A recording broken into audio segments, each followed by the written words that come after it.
Bismillahirrahmanirrahim. Assalamualaikum warahmatullahi wabarakatuh. Rabbi shrah li sadri wa yassir li amri wahlul 'uqdatam min lisani yafqahu qawli. Amma ba'du. Abang kakak yang berbahagia, perkenalkan nama saya Ibu Olis. Saya tugas sehari-hari di Dinas Kesehatan dan KB Kabupaten Kalimantan Utara sebagai penyuluh. Namun bukan penyuluh agama, tapi penyuluh apa? Ya, penyuluh KB sebetulnya. Ya, dari bidang KB, penyuluh keluarga berencana. Nah, mungkin kakak bertanya, kok kami yang semuanya masih calon pengantin kan? Ya, masih calon pengantin sudah diberikan pengarahan oleh penyuluh KB gitu kan, menikah saja baru mau gitu ya.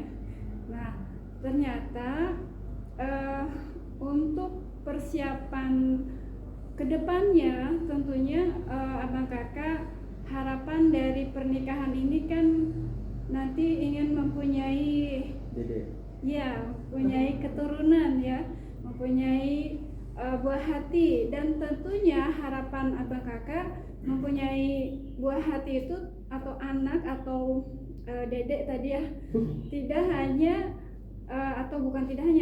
selain soleh dan solehah, tapi juga sehat secara fisik, kemudian cerdas, kemudian tangguh seperti itu. Dan ini dari sisi kesehatan bisa dipersiapkan dari mulai abang kakak belum akad, belum terjadinya proses pembuahan bagi seorang istri seperti itu. Dan idealnya itu dipersiapkan 3 bulan sebelum akad nikah. Yang nikahnya 3 bulan ke depan siapa? Nggak ada, rata-rata bulan ini ya. Bulan depan ada? Bulan depan, berarti paling lama bulan depan ya. Rata-rata bulan ini, insya Allah kan. Baik, tidak ada kata terlambat. Namun lebih baik dipersiapkan, lebih baik terlambat daripada tidak sama sekali. Jadi sebelum abang kakak akad nikah atau melangsungkan pernikahan, ada beberapa persiapan dari sisi kesehatan yang harus terutama calon istri ketahui untuk siap enggak nih, selain siap nikah, siap enggak untuk hamil seperti itu. Otomatis nanti ketika sudah menjadi bagi pengantin perempuan, ketika sudah menyatakan bersedia menikah, bersedia dinikahi, otomatis juga harus bersedia atau siap untuk ngurus anak. Sebelum ngurus anak apa dulu? Sebelum ngurus anak prosesnya hamil. Iya, otomatis harus siap untuk hamil, dan itu tidak hanya dari sisi pengetahuan secara agama, namun juga dari sisi kesehatan juga sangat-sangat penting. Nah, ada 4 hal yang harus dipersiapkan oleh terutama calon ibu, dan perlu dukungan dari calon ayah agar diperiksakan sebelum akad nikah ini apa saja yang harus diketahui tentang kondisi fisiknya. Yang pertama yaitu berat badan. Calon istri berat badannya berapa, kemudian tinggi badannya berapa, ya, kemudian ukuran lingkar lengan atasnya berapa, dan yang terakhir yaitu anemia atau tidak. Hanya 4 ini saja yang harus diketahui. Nah, ada ukuran-ukurannya. Jadi saya langsung ke to the point, tidak membahas tentang stuntingnya. Nah, jadi ada 4 hal 1, 2, 3, 4 yang harus dipersiapkan oleh calon pengantin. Nanti setelah dari BIMWIN ini, bimbingan perkawinan ini selesai, abang kakak langsung boleh ke puskesmas untuk memeriksakan. Sebelumnya ada yang sudah mengetahui lingkar lengan atasnya berapa? Belum. Ukuran HB-nya berapa? Sudah berapa kak? 13. Betul? Iya. Oh, berarti normal. Berarti baik. Istilahnya tidak anemia. Nah, kenapa harus diperiksa berat badan dan tinggi badan? Yaitu untuk mengukur IMT-nya atau indeks massa tubuh. Setelah kakak, terutama calon istri, mengetahui berat badannya berapa, tinggi badannya berapa, nanti kan bisa diketahui IMT-nya. IMT itu rumusnya berat badan dibagi tinggi badan pangkat 2. Nanti yang menghitung Bu Bidan. Nanti setelah mengetahui berat badan tinggi badan, ditanyakan, Bu Bidan, saya IMT-nya berapa? Seperti itu. Normalnya untuk calon pengantin IMT-nya itu 18,5 sampai 25,0. Jadi kalau di bawah 18 itu berarti IMT-nya kurang. Seperti itu. Jadi dalam hal ini kalau IMT-nya kurang, berisiko anak yang dikandung itu berisiko stunting. Ada yang mengetahui stunting? Sudah mengetahui stunting itu apa? Ada apa kalau boleh tahu? Iya, betul. Ciri anak stunting itu tinggi badannya itu di bawah tinggi badan yang normal anak-anak seusianya. Jadi lebih pendek dari anak-anak seusianya. Kita kan tidak mau ya anak kita yang anak-anak lain tinggi badannya, tapi anak kita pendek, tidak mau kan? Iya. Nah, untuk mencegah hal itu bisa dipersiapkan dari sekarang. Artinya, terutama calon istri diperiksakan IMT-nya jangan sampai di bawah normal, karena itu akan nanti ketika hamil janinnya berisiko stunting seperti itu.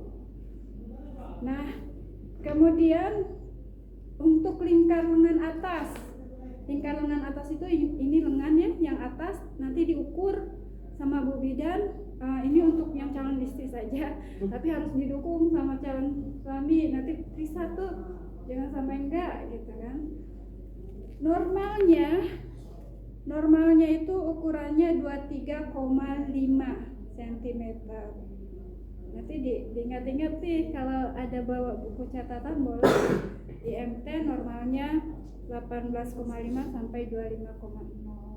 Kemudian lingkar lengan atasnya normalnya 23,5. Jangan sampai di bawah ini. Lingkar lengan atas jangan sampai terlalu kurus.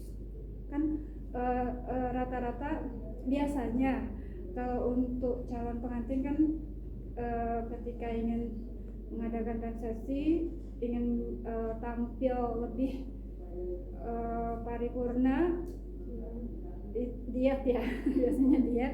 Nah, jangan sampai karena program diet yang terlalu ketat sehingga lemak yang ada dalam tubuh calon istri itu berkurang banyak sehingga menghambat pertumbuhan nanti janin yang akan dikandungnya. Karena janin yang ada dalam rahim ibu itu memerlukan lemak dari tubuh ibu. Kalau ibunya aja lemaknya nggak ada, jadi ngambil dari mana? Jadi diusahakan nanti ukurannya 23,5. Nanti apa nih kalau nggak memenuhi ini ukuran ini, nanti apa yang harus dilakukan ada. Nah, kemudian yang ketiga yang nanti harus diperiksakan setelah BIMWIN nih ke puskesmas, ditanyakan HB-nya berapa. Kalau HB-nya di bawah 12 mg/dl berarti anemia, atau kalau bahasa kita tuh apa tuh? kurang darah atau darah rendah ya, kurang darah. Ciri-ciri kurang darah apa tuh? Pusing, sering udah pusing, pucat karena darah rendah ya. Kemudian lesu, lemah, lunglai. Masa gelap mata. Iya, masa mau nikah anemia gitu kan, lemah dan bersemangat gitu. Dalam ketika menikah saja lesu gitu, apalagi nanti untuk tanggung jawab selanjutnya ketika Allah karuniakan buah hati, ibu harus kuat, ibu harus jangan sampai anemia, jangan sampai darah rendah seperti itu.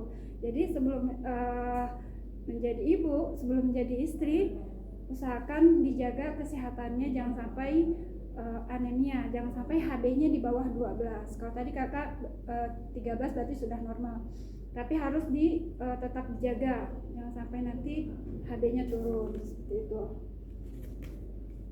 Nah kemudian untuk 4 terlalunya itu jangan sampai insya Allah ini usianya di atas 21 semua ya, di atas 20 ya, berarti ideal. Kalau di bawah 19 itu kan masuk ke terlalu muda, nanti alat reproduksi terutama calon istri belum siap untuk dibuahi. Dan ketika seorang wanita hamil di usia di bawah umur, di bawah 19 ke bawah, itu resiko kegugurannya tinggi, resiko pendarahan ketika melahirkannya itu tinggi. Tapi ketika udah di atas 19, insya Allah sudah siap dibuahi, sudah siap untuk mempunyai dedek tadi ya. Seperti itu. Nah ini untuk abang-abang nih, untuk calon suami, calon ayah. Mohon maaf, ada yang masih merokok? Ada ya. Yang tidak merokok ada juga, alhamdulillah. Paling tidak untuk calon ayah atau calon suami yang masih merokok, paling tidak ketika sang istri hamil, ketika ingin merokok jauh-jauh, jangan dekat-dekat dulu dengan istri. Jangan sampai istri apalagi yang ketika hamil terpapar asap rokok. Karena kenapa? Karena asap rokok dapat menghambat nutrisi, tidak dapat diserap oleh janin. Seperti itu. Jadi percuma saja ibu makan makanan yang bergizi, buah-buahan, sayur-sayuran. Tapi tadi kan maksud dari ibu mengkonsumsi bergizi itu tujuannya agar janin atau bayi yang ada dalam kandungan itu tumbuh sehat ya. Tapi sang ibu terpapar asap rokok, itu tidak akan terserap oleh bayi. Jadi nutrisi yang masuk ke ibu tidak bisa diserap sepenuhnya oleh bayi. Selama ini belum sampai ke kita tentang pengetahuan hal ini kan. Di masyarakat terkadang ibu yang sedang hamil atau ibu yang sedang menyusui gendong bayi, suaminya nyantai gitu kan, lalu terisap. Nah itu kenapa kami mensosialisasikan hal ini sangat-sangat penting agar dapat dicegah anak beresiko stunting dengan cara ibu jangan sampai atau calon ibu jangan sampai terpapar oleh asap rokok seperti itu. Nah itu 4 hal atau 5 hal dengan rokok ini yang tentunya ingin kami sampaikan untuk dapat dijadikan pengetahuan sebagai bekal calon pengantin menuju keluarga yang lebih berkualitas, melahirkan generasi yang lebih sehat seperti itu. Nah yang terakhir tadi ketika abang kakak atau calon ibu, calon istri ya, belum calon ibu ya, calon istri sudah memeriksakan ke puskesmas tinggi badannya berapa, berat badannya berapa, nanti kan diketahui tuh indeks massa tubuhnya berapa. Nah kalau tidak normal atau ukurannya itu tidak sesuai dengan ukuran normal, apa yang harus dilakukan? Bukan berarti akad nikahnya ditunda, tapi harus dilakukan beberapa hal. Yang pertama, ini untuk yang lingkar lengan atasnya itu kurang dari berapa tadi? Ada yang ingat? Iya, kalau kurang 23,5, maka apa yang harus dilakukan oleh calon istri? Yaitu menambah asupan makanan bergizi seimbang yang kaya akan protein, vitamin, dan mineral. Proteinnya boleh dari protein nabati atau hewani seperti apa tuh? Daging. Kalau yang nabati yang murah ya tempe ya, tahu. Pokoknya makanan-makanan sehari-hari lah. Biasa kan kalau yang remaja itu kadang kurang begitu memperhatikan kesehatan ya, jadi makanannya mie instan atau junk food. Nah, itu makanan-makanan yang tidak bagus untuk nanti kedepannya, apalagi ketika sudah punya planning atau rencana untuk menikah dan mempunyai anak. Jadi kalau kebiasaan tadi masih ada nih, kita hentikan sampai di sini, karena pikiran kita kan jauh ke depan, tidak untuk diri kita sendiri tapi untuk generasi ke depannya, untuk anak-anak kita ke depannya, seperti itu. Jadi perlahan diubah pola makannya. Kemudian ketika IMT, indeks massa tumbuhnya kurang, yaitu dengan tadi sama mengatur pola makan gizi, makanan bergizi seimbang, kemudian diikuti dengan olahraga minimal 30 menit per hari. Boleh jogging atau mungkin kalau yang ini itunya lebih kepada calon ibu ya. Tapi calon ayah pun sebetulnya untuk mendapatkan gambaran. Kenapa? Gambaran. Ya, untuk mendapatkan wawasan yang tentunya nanti mendukung calon istri ini nih harus gini, diingatkan gitu, karena udah tahu ilmunya. Dan juga calon ayah juga karena sperma yang nanti dibuahi oleh sel telur yang nanti dibuahi oleh sperma, kualitas sperma itu ditentukan minimal 3 bulan sebelum pernikahan, dan kualitas sperma itu menentukan nanti kualitas janin, kualitas anak yang akan dikandung. Iya. Jadi kalau spermanya saja tidak berkualitas, karena kan kualitas sperma itu ditentukan tadi sama dengan oleh pola makan, kemudian olahraga. Jadi kalau calon ayahnya olahraganya malas-malasan, apalagi merokok gitu kan, apalagi makan makanan yang kurang sehat, jangan harap spermanya berkualitas. Jadi kalau sekarang udah tahu ilmunya, cobalah dirubah untuk pelan-pelan memikirkan generasi yang kedepannya dengan mengubah pola makan yang lebih sehat, olahraga yang lebih rutin. Seperti itu. Nggak susah kan? Kalau tidak tahu ilmunya kan kita biasa-biasa aja gitu kan. Padahal ternyata itu sangat berpengaruh untuk masa depan anak-anak kita, anak-anak abang kakak semua, calon anak-anak ke depannya. Nah itu, kemudian yang terakhir nih, untuk anemia, ada yang tahu HB-nya selain kakak tadi? Belum? Kakak belum ya? Nah, untuk yang HB-nya nanti ketika sudah diperiksa di bawah 12, apa nih yang harus dilakukan agar jangan sampai anemia, ini mau nikah kok lesu gitu, kok darahnya rendah, apalagi nanti sudah akad nikah kan otomatis harus siap untuk tiba-tiba udah akad nikah, seminggu kemudian dinyatakan ada dedeknya hamil. Jangan sampai dalam keadaan anemia. Apa nih yang harus dipersiapkan agar tidak anemia, atau ketika anemia apa nih harus istilahnya dilakukan agar meningkat HB-nya, yaitu ini ada 4. Yang pertama sama tadi ya solusinya, konsumsi makanan dengan sumber protein. Protein itu dari apa ya? Ada yang tahu? Yang tadi ya, protein hewani dan nabati atau tumbuhan atau hewan. Boleh dari ikan, ayam, tempe, tahu yang terjangkau lah insya Allah. Kemudian konsumsi tablet tambah darah secara rutin.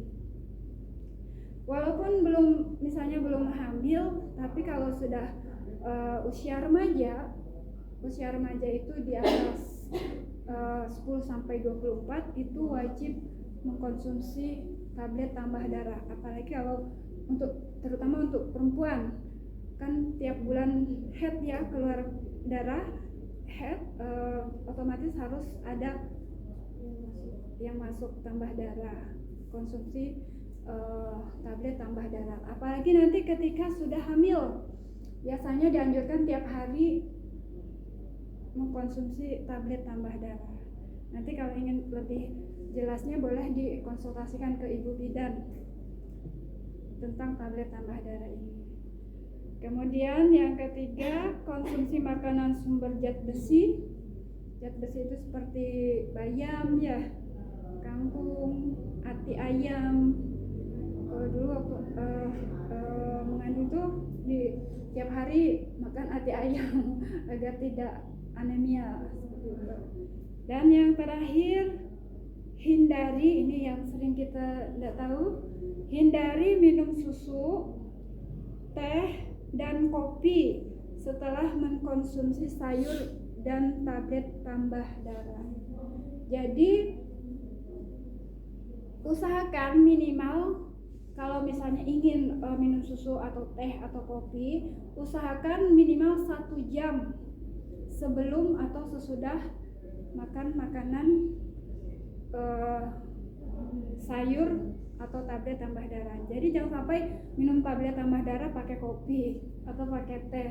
Nanti nutrisinya atau zat yang ada di dalam sayur dan tablet tambah darah itu tidak dapat diserap oleh tubuh. Jadi percuma kita mengkonsumsi tablet tambah darah, tapi kita juga saat itu meminum susu, teh atau kopi karena dapat menetralkan zat yang ada dalam tablet tambah darah dan sayur. Jadi nggak berfungsi istilahnya. Jadi kalau ingin minum teh, kopi atau susu, usahakan 1 jam sesudah atau sebelum konsumsi sayur atau tablet tambah darah. Itu. Baik, Bang Kakak, sebelum kami tutup ada yang ingin ditanyakan? Ada? Baik, mungkin itu saja ya yang dapat kami sampaikan.